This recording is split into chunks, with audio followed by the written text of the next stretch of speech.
Cafe Anyway. It's Mike Matthews.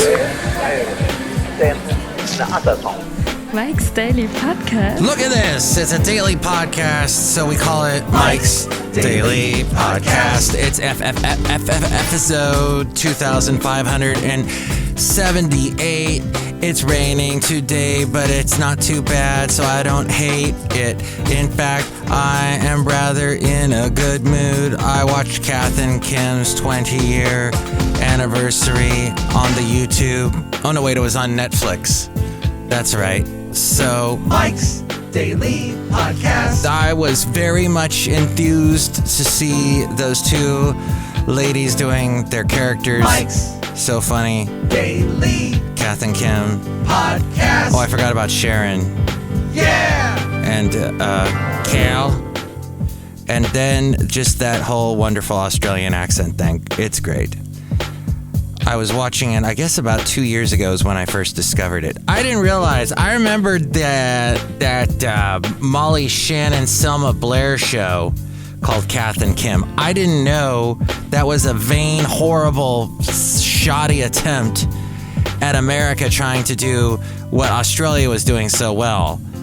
I'm like, why do we do that? And that's the other thing. Why are we copying old shows?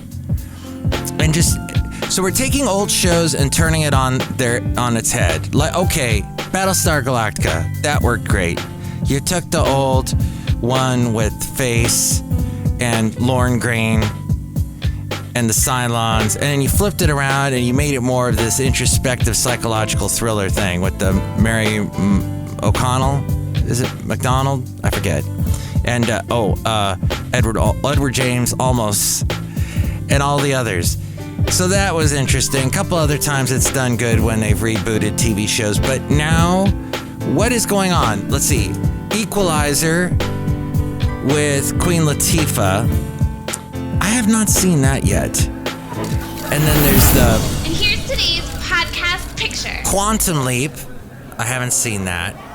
Although I should watch that because I'm all into time travel. Which is why I like Doctor Who, which I guess they rebooted Doctor Who. But that was a while ago. The podcast picture today is of a beautiful little shot I took last evening as I was going for a walk in the town of Pleasanton. And they've got a lot of water running down the hills. Oh, the late great Basil the Boxer. He used to bark at water like this. That's good. It's good to bark at water. And sometimes he'd go into it, but not too far, because he was a boxer. He didn't like his jowls getting wet, even though they always were wet with slobber. The point is that I never finished my point yesterday, or on the last podcast. I was talking about how weird it was, how I was having sort of a personal crisis, and it all had to do with the Bay Area traffic. The Bay Area traffic was on its head yesterday, was turned upside down, was bizarre. There was traffic in places made no sense to have traffic on a Saturday. What was happening? I don't know. Cafe, I don't know. Cafe Anyway. Does anybody here at Cafe Anyway know what happened yesterday? Why was it so flipped upside its head? I mean, it was a beautiful day. We had about 3 beautiful sunny days in the Bay Area, and suddenly, I guess on the 3rd sunny-ish day, people started driving weird. Maybe they knew the rain was coming last night, which, yeah, there was an atmospheric river, and you know what? Nothing. The little drizzle here and there, it was not bad. I'm looking out the window of Cafe Anyway, and I see the dark clouds. And I know we're going to get some more rain on Tuesday and maybe later in the week. But atmospheric river number 13 was not bad at all. I would have preferred if all the atmospheric rivers were like that, but yeah, why? And I know the traffic in the Bay Area always stinks, and people drive weird. They do this thing in the Bay Area. I don't know, perhaps they do this where you live.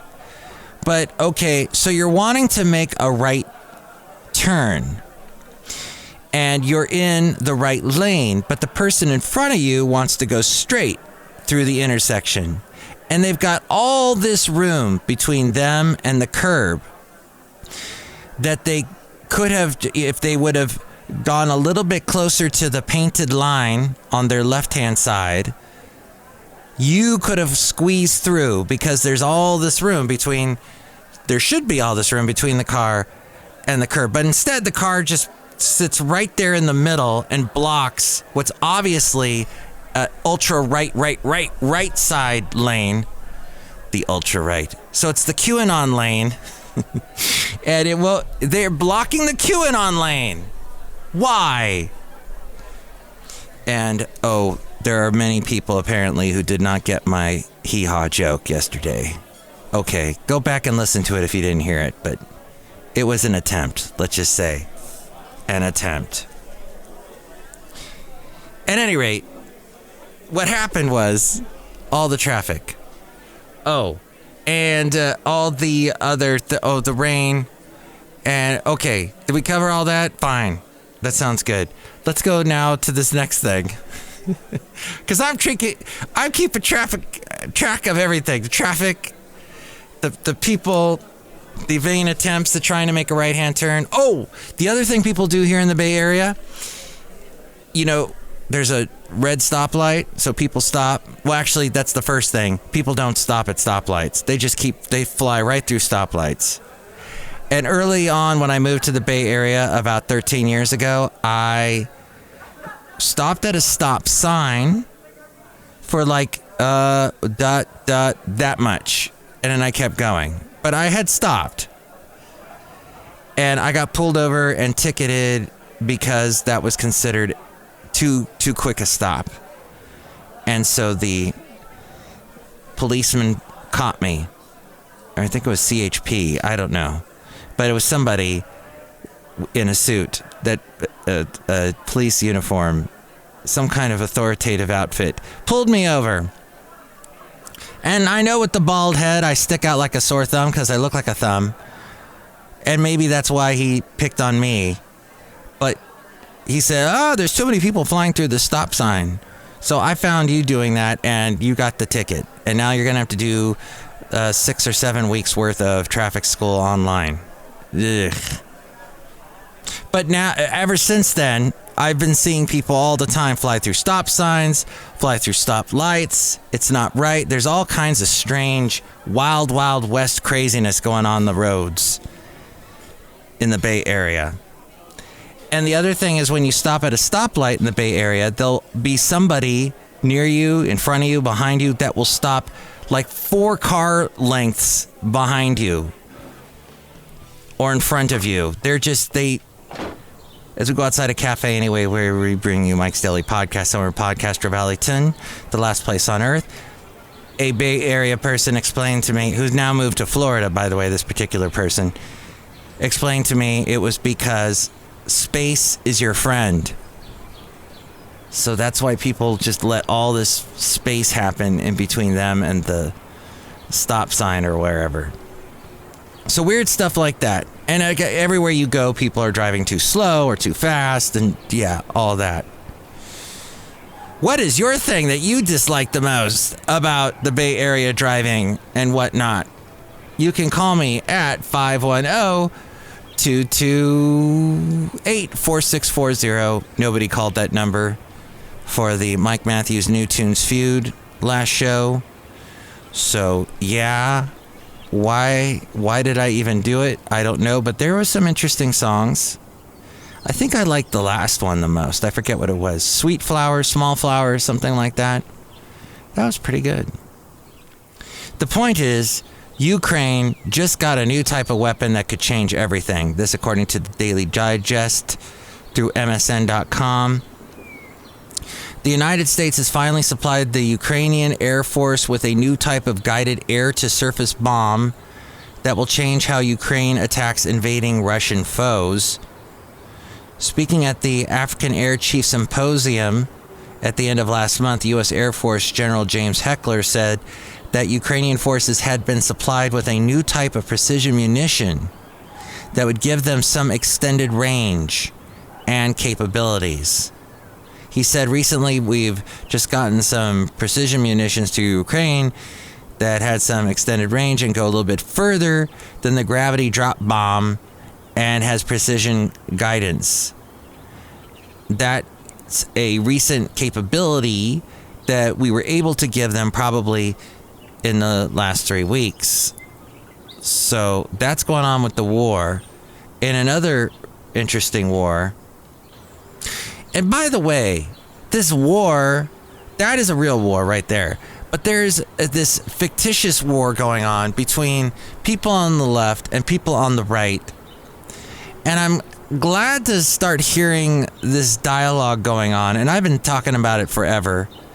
And I've been hearing people say it here and there, like Reba saying we should do more listening than talking. God gave us 2 ears before he gave us the 1 mouth, so we should be listening before we talk and hear what the other side has to say.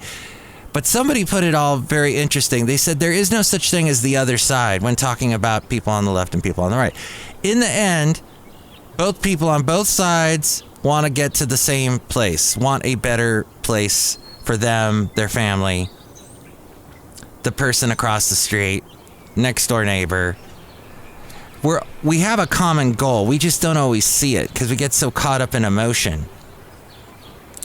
Like, oh, you're a pro-Trump person, I hate you. Or you're an anti-Trump person, I hate you.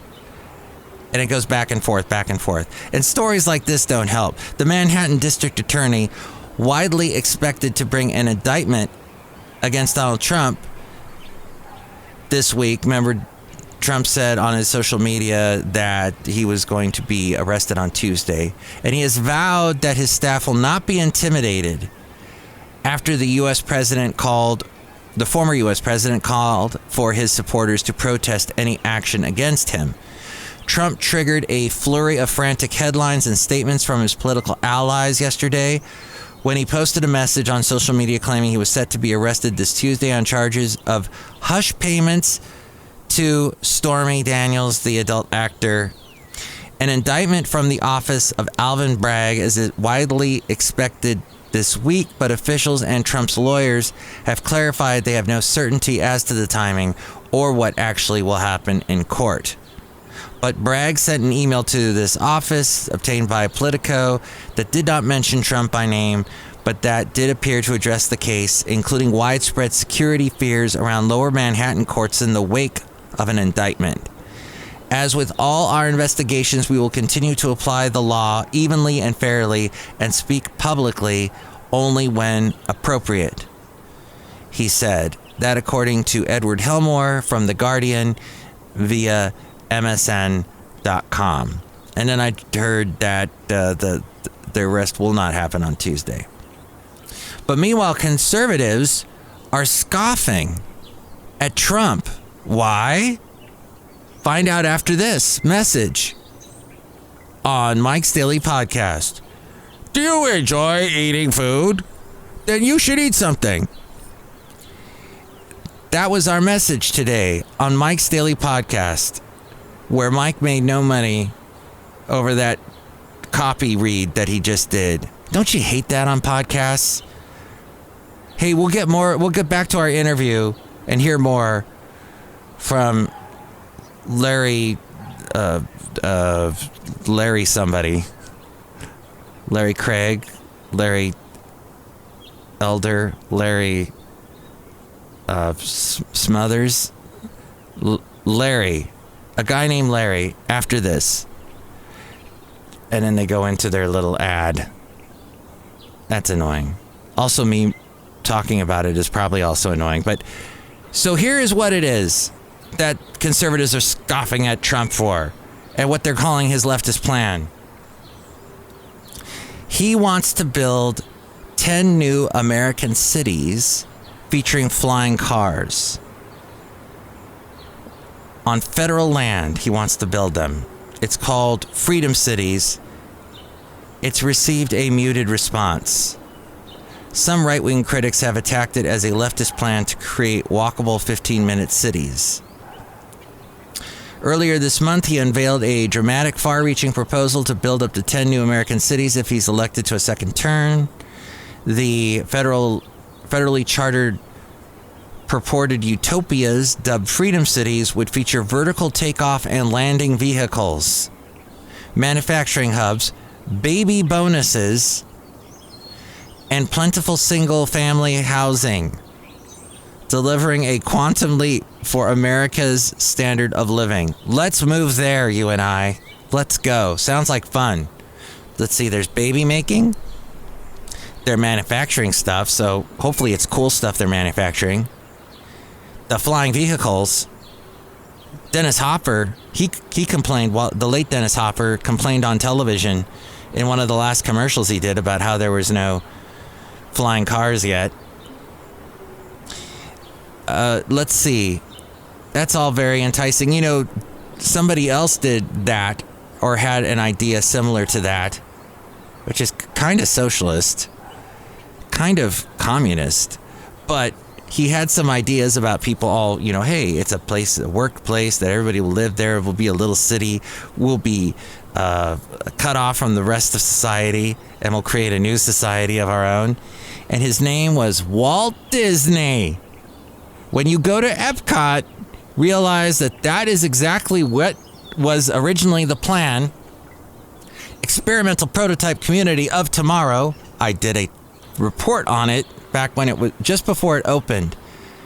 I did a report on it back in the early 80s. But yeah, I mean, okay, maybe it wasn't exactly communist. I mean, people were supposed to work and have jobs, and then they live in Walt Disney's city.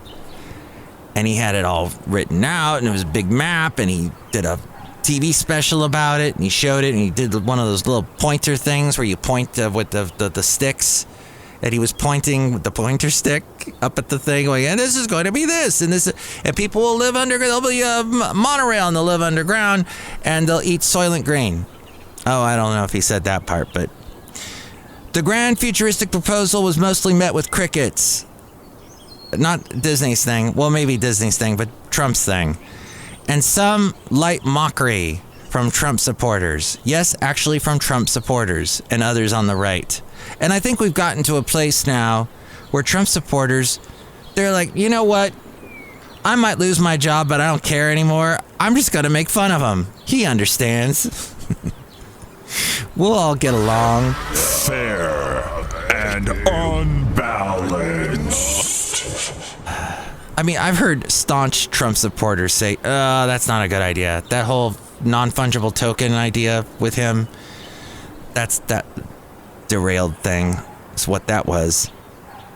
So the conservative New York Times columnist Ross Douthat wrote, Trump's policy would yield a Trump casino and some mixed-use buildings run by Jared Kushner rising off of an unfinished spur of highway somewhere in the vacant portions of the American West, funded by hard sell fundraising appeals to vulnerable seniors.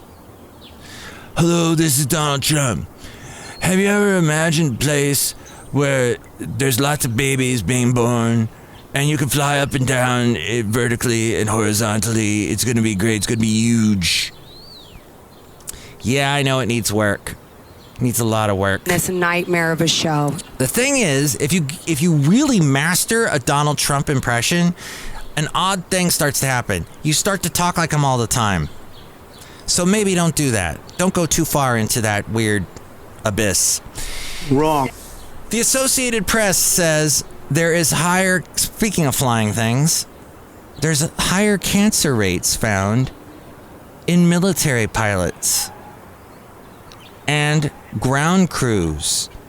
It's a Pentagon study that found high rates of cancer among military pilots, and for the first time has shown that ground crews who fuel, maintain, and launch those aircraft are also getting sick. The data has long been sought by retired military aviators who have raised alarms over the years about the number of air and ground crew members who knew that they knew who had cancer. They were told that earlier military studies had found they were not at greater risk than the general U.S. population. Yeesh. What in the world was that about? In its year-long study of almost 900,000 service members, practically a million, who flew on or worked on military aircraft between 1992 and 2017, the Pentagon found that air crew members had an 87% higher rate of melanoma and a 39% higher rate of thyroid cancer. Ugh. Come on, military. While men had a 16% higher rate of prostate cancer. Oh, that saddens me. I've known a couple people now who passed away from prostate cancer. And women had the exact same amount, 16% higher rate, but of breast cancer. Overall, the air crews had a 24% higher rate of cancer of all types. This in the U.S. military, the study showed that ground crews had a 19% higher rate of brain and nervous system cancers, and a 15% higher rate of thyroid cancer, 9% higher rate of kidney or renal cancers. Women had a 7% higher rate of breast cancer. This is what the ground crews. The overall rate for cancers of all type was 3%. So there was some good news reported as well. Both ground crews and air crews had far lower rates of lung cancer, interestingly. And air crews also had lower rates of bladder and colon cancers. But all the other stuff, wow. The data compared the service members with the general U.S. population and adjusted for age, sex, and race. The Pentagon said the new study was one of the largest and most comprehensive to date. An earlier study had looked at just Air Force pilots and found some higher rates of cancer, while this one looked across all services and at both air and ground crews. Even with the wider approach, the Pentagon cautioned that the actual number of cancer cases was likely to be even higher because of gaps in the data, which it said it would try to remedy. And a retired Air Force Colonel, Vince Alcazar, member of the Red River Valley Fighter Pilots Association, who has lobbied the Pentagon and Congress for help, and he serves on the association's Medical Issues Committee, said this study proves that it's well past time for leaders and policymakers to move from skepticism to belief and active assistance. So, what is causing this? Isolated potential causes is difficult. The Pentagon was careful to note that this study does not imply that military service in air crew or ground crew occupations causes cancer, because there are multiple potential confounding factors that could not be controlled for in this analysis, such as family history, smoking, alcohol use. But aviation crews have long asked for the Pentagon to look closely at some of the environmental factors they are exposed to, and that would be, you guessed it, jet fuels, solvents used to clean and maintain jet parts, sensors and their power sources in aircraft nose cones, and the massive radar systems on the decks of the ships that they land on. Could any of that be the cause? Fascinating. Oh, this one anecdotal story. When Navy Captain Jim Seaman, wow, he was born to be in the Navy with a name like Seaman, S-E-A-M-A-N, to be clear, would come home from a deployment. Whenever he came home from a deployment aboard an aircraft carrier, his gear would reek of jet fuel. His widow, Betty Seaman, said that the A-6 intruder pilot died in 2018 at the age of 61 of lung cancer. Betty still has his gear stored, and it still smells of fuel. And she said that she loves it, you can imagine, because it reminds her of him. How odd. And then, that's what may have killed him. She and others wonder if there's a link. She said crews would talk about even the ship's water systems would smell of fuel. When I visited the USS Hornet in Alameda, that aircraft carrier, it's an aircraft carrier, isn't it? Or is it just I think it's an aircraft carrier. It has long been out of commission, but you could still kind of smell that stuff. So, but this ruling, these The study has the potential to do a lot of good as far as early communication, early detection, says the widow, Betty Seaman. The study found that when crew members were diagnosed with cancer, they were more likely to survive than members of the general population, which the study suggested was because they were diagnosed earlier due to regular required medical checkups with the military, and they were more likely to be in better health because of their military fitness requirements. Interesting. So that story all comes from the Associated Press. Came out today. Boston's skinniest home. So in Podcaster Valley, there is a house that my lovely lady friend and I call the Skinny House. It's way back in a little valley in Podcaster Valley, one of the smaller valleys. All kinds of valleys in Podcaster Valley. And we walk to this skinny house. It's a beautiful little walk. And it's tiny. But the Boston has the skinniest home. It was built out of spite. And it was sold for $1.25 million. It's a 10-foot wide home. Wow. 10 foot wide. It's in Boston. It is said to have been built out of spite. According to local legend, a soldier built the home in 1862 when he returned home from war to find his brother's house took up the rest of their shared land. The 2-bedroom home is about 1,000 square feet. Hey, almost as big as my home. And has a private garden and rooftop deck. But it's super skinny. So maybe you would have to be... It would force you to stay in shape, wouldn't it? Because the bigger you got, the more awkward and annoying it would be. And uncomfortable. So yeah, if you stay at a good weight, it's sort of like those pants that you love. It forces you to stay at a good weight so you can fit in those pants.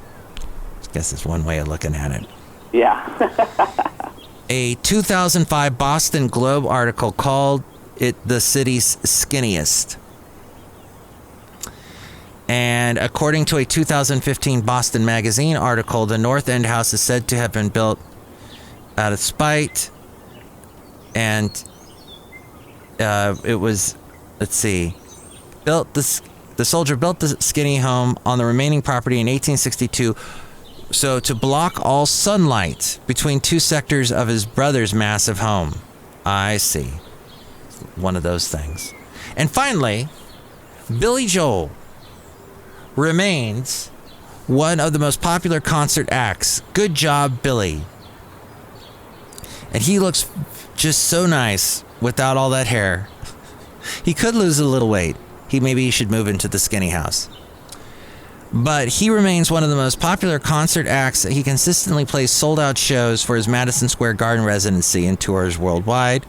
He makes plenty of money for his live performances, but he loses over $20,000 every show for refusing to sell one type of ticket. And he plays sold-out stadiums across the nation and the globe. He performed in cities worldwide.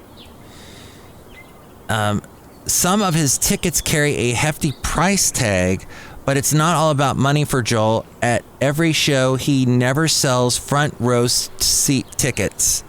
That's right. At every show, he never sells front row tickets. In fact, he leaves the first few rows unsold. But that doesn't mean those seats remain empty. About 25 years ago, I got tired of looking down at the crowd, he said on a Jimmy Kimmel appearance in 2017. He said the first row tickets they're always scalper tickets. And I know he probably did it in his Long Island thing. Always scalper tickets. See, I can't do it. I can't do any of those New York type accents. Any of the boroughs. Impossible for me to do it. I need to go there, live there, or maybe I just need to date someone who's from there. Oh wait, I already do that. But they're from the Bronx. And they've assimilated to California and the Bay Area, and they've got now a California accent, so I'm just hearing that. But the first row tickets are always scalper tickets, said Billy. Always somebody who paid way too much to be a big shot. They sit in the front row. So he decided, screw this, the real fans are in the back. So since then, he has sent crew members to the seats in the back to find enthusiastic ticket holders. The crew upgrades them to free front row tickets, and Billy enjoys seeing genuine fans' reactions while he performs. Dang. You know, and that is one guy I have always, and I mentioned that last show because I love his lyrics, and I was saying how Taylor Swift has written some good lyrics of late. But yeah, I would love to go to one of his concerts. We'll see. I would want to be one of those people in the back that get moved to the front. When this practice apparently loses him $20,000 to $50,000 per show. Paul McCartney has charged $3,000 for front row tickets. He did that at a 2019 show. But yes, having real passionate fans close to him is priceless for Billy. He kicked off a series of performances with Stevie Nicks, a Fleetwood Mac. I know they did a tribute to Christine McVie, who recently passed away. And I would love to see that. You know, they never did a duet together. Stevie did all these duets in the 80s with Kenny Loggins. Whenever I call you friend, I'm a da-da-da-da-da-da, forever and ever. Now it's ever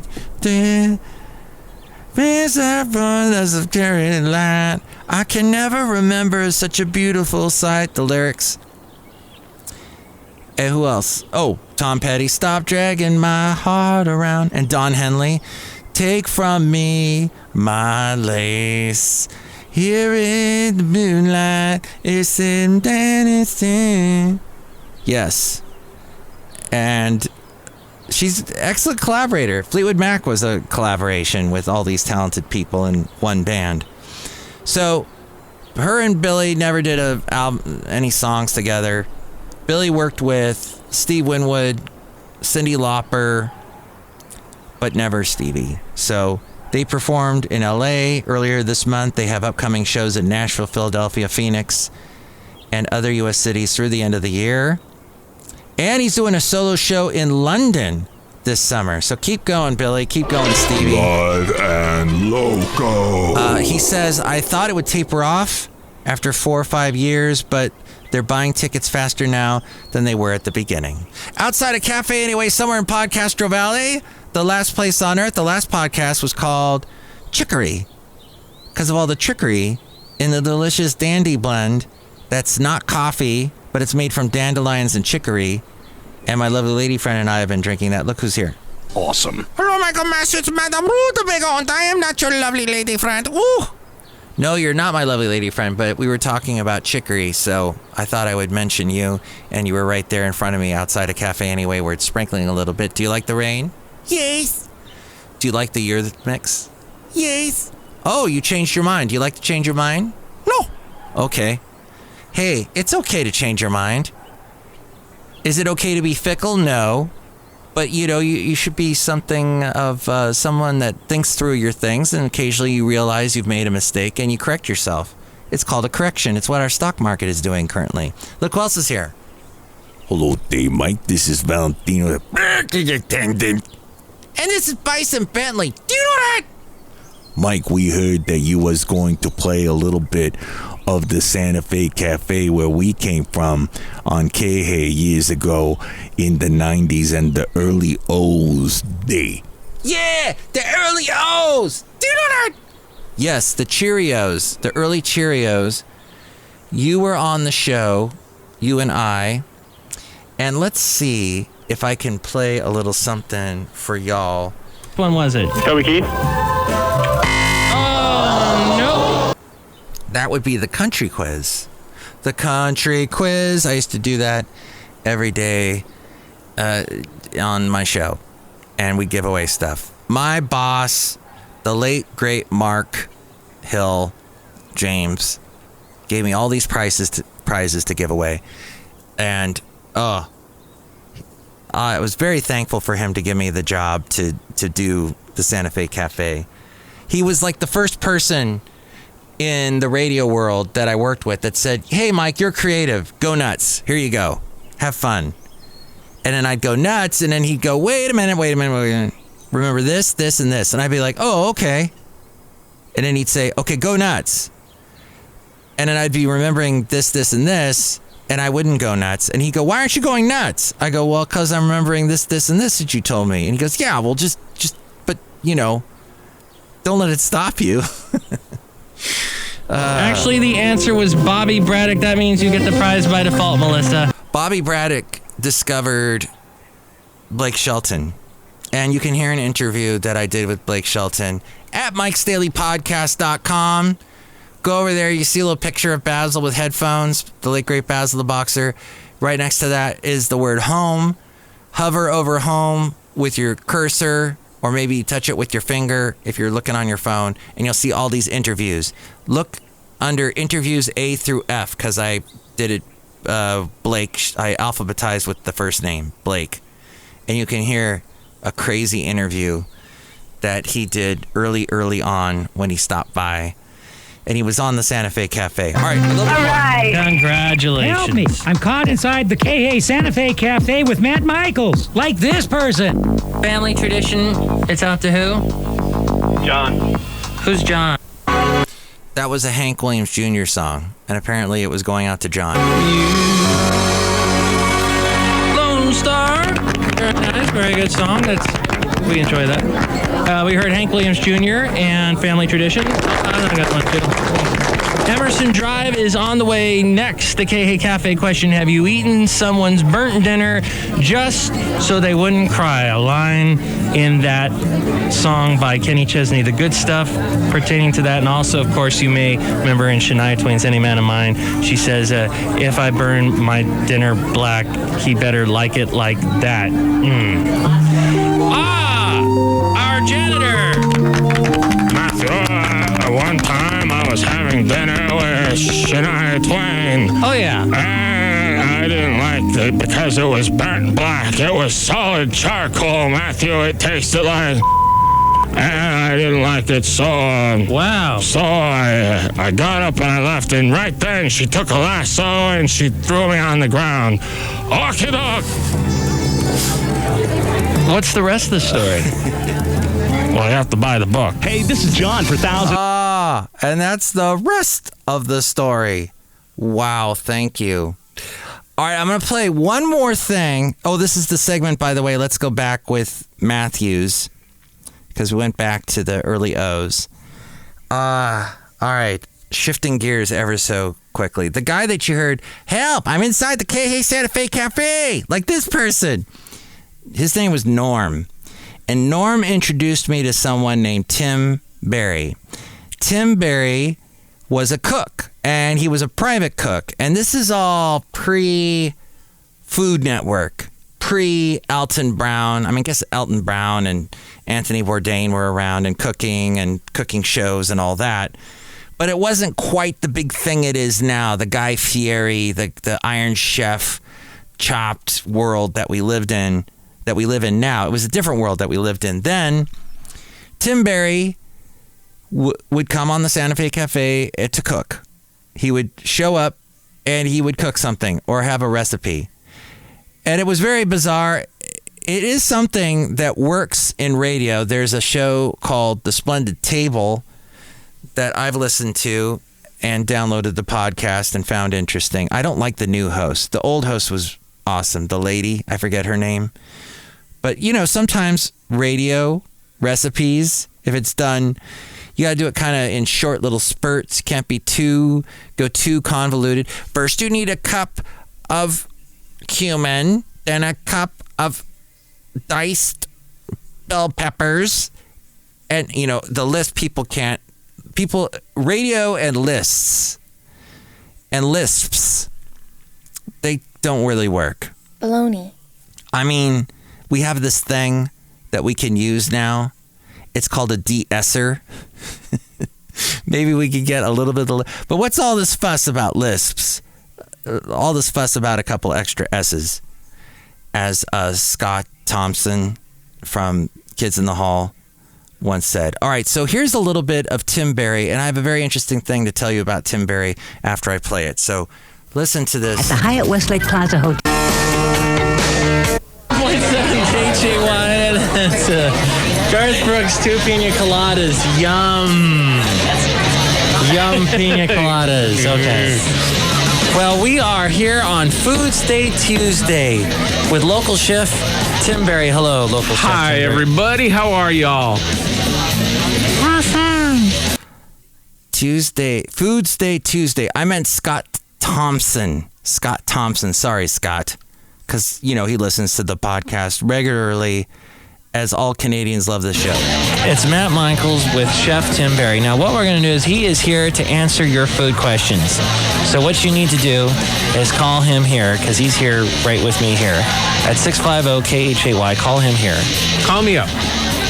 And the 10th food question we get tonight, they're going to win a $20 gift certificate to Laser Star. Oh, how cool. Ooh, Laser Star. Sounds like fun. They can do a $20 gift certificate. They can do a lot there. They can zap each other, whatever. Shoot them with lasers. Have a lot of fun.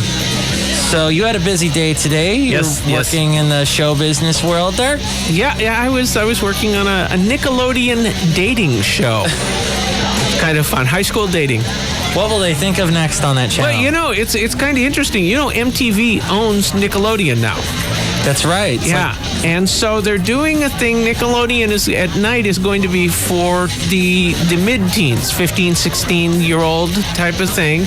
And MTV is going to do some shows through Nickelodeon for that age group and run them on Nickelodeon. And I don't know if it's been done yet, but it's going to be called the Noggin Network, which is going to be Nick at Night. Right. I think that's already out there. Okay. So this is the show we're doing. It'll premiere in December, and it's called Best Friend's Blind Date, where the person's best friend picks from 4 guys or 4 girls and selects the date for the best friend. So the person that's actually going on the date doesn't get to meet their person until the actual date. Her best friend is picking the date for. I see. And they're doing it at a lot of local high schools. Yeah, we've shot at Westlake High School, Santa Monica High School. Today we're at Venice High School. So, yeah. Is it weird to be back in school? Yes, it's very weird to be back on the high school campus, I'll tell you. Sort of the same stuff still going on, right? Yep. Everyone, little cliques and everything. Crazy. Yeah. But now you know more recipes than you did when you were in high school. I know a heck of a lot more recipes than I knew in high school. In high school, the only recipe I knew was the recipe how to get in trouble. What's that one? How many bags of sugar do you need for that one? But right now it's new artist Julie Roberts breakdown here, and we're gonna get to a recipe in just a moment here on Foods Day Tuesday. 650-KHAY with your food questions on KHAY. Wow, see? He was awesome. And we would do that, and people would call up, and he'd have recipes. And I remember one time he brought in a George Foreman grill, and he cooked me a steak in the studio of the radio station. It was awesome. Awesome. And Julie Roberts never made it big because I guess she sounded too much like another Roberts, a Julia Roberts. So, real quick, the sad tale of Tim Berry. I had the utmost joy and exaltation and happiness on Tuesday nights for several months. He would come in, and it wasn't that long. I guess it was less than a year that we worked together, and he would come in for free. I think we gave him a little bit of publicity. He would mention his private cooking service that he would do. He'd come to your house and teach you how to cook healthy, which is now what all those services do. But somebody doesn't show up to your house, they just send you healthy things, and then they give you an app or something, and you read the recipe, and it tells you how to cook. So Tim Berry would actually do that for you in person, the human touch, and he would do all this stuff with Nickelodeon and show business in Hollywood because we were about an hour north of Hollywood, so he would commute down to do that. Now, he had a young son, and he was living in Ventura, and he and his son were at the beach, and the waves got incredibly dangerous, and I guess a sneaker wave, from if I remember the story correctly, got his son and pulled him out into the waters. The surf just turbulent, the ocean's turbulent along the coast of Ventura. And Tim went out, jumped into the water to swim after his son. His son eventually got out of the water, but Tim never got out of the water alive. He died, he drowned in the surf.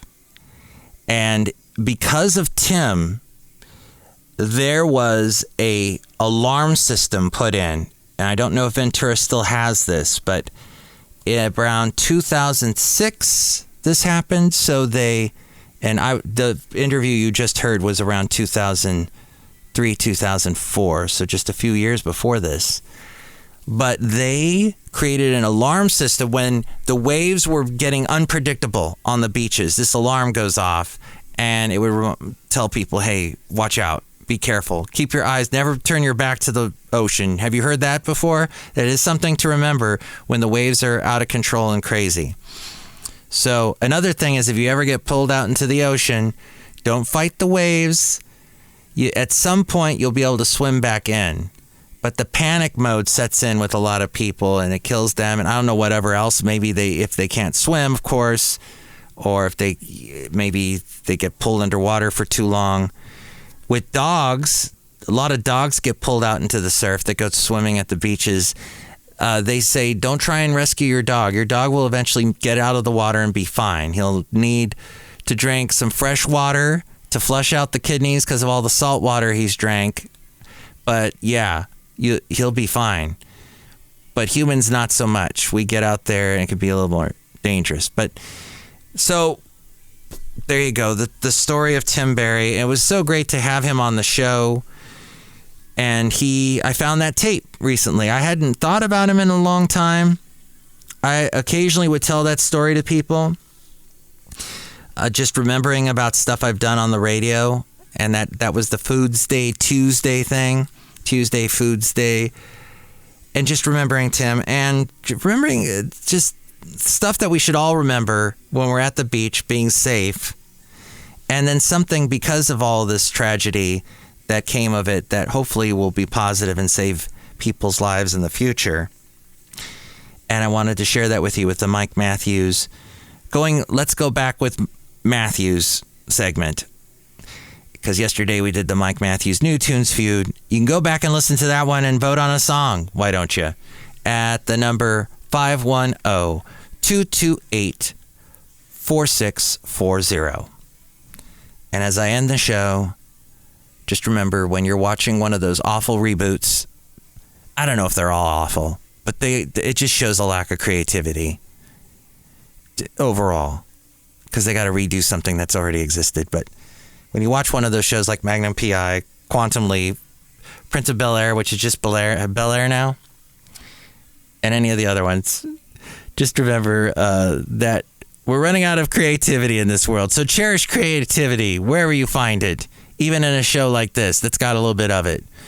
And with more ways to reach me, to thank me for my creativity, because you're welcome, it's A-Frame.